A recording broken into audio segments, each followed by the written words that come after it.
Yao, kamusta mga kami sports?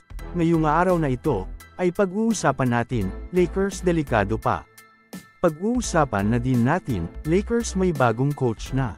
Ang Los Angeles Lakers nga ay natalo kontra Orlando Magic sa score na 101-120. Kaya naman marami nga ang nagulat dito, dahil hindi nga mas hamak na mas malakas ang line-up nila kumpara sa line-up ng kanilang mga kalaban. Subalit isa nga sa mga reason kung bakit sila natalo dito ay dahil nga sa kakulangan nila ng firepower pagdating sa opensa, dahil ang kanilang mga core players ngayong season, ay pare-parehas na hindi nakakapaglaro.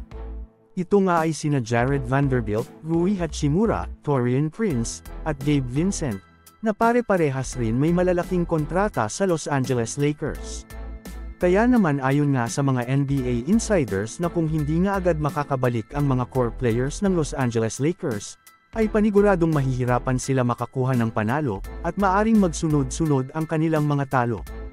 Ano ang masasabi mo dito? Mag-comment lang.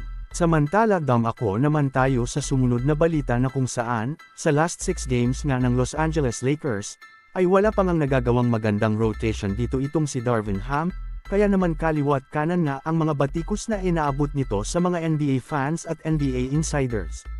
Marami nga ang nagsasabi na dapat na itong palitan, dahil kahit sobrang ganda at lakas na nga ng lineup ng Los Angeles Lakers ay hindi pa rin ito nagagawang ma-maximize ang potential ng kanilang lineup. Ang malaking katanungan na nga lang dito, ay kung sakaling tanggaling nga ito ng Los Angeles Lakers ay sino nga ba ang maaring kuhanin nila bilang bagong head coach ng kanilang kupunan? Ano ang masasabi mo dito? Mag-comment lang.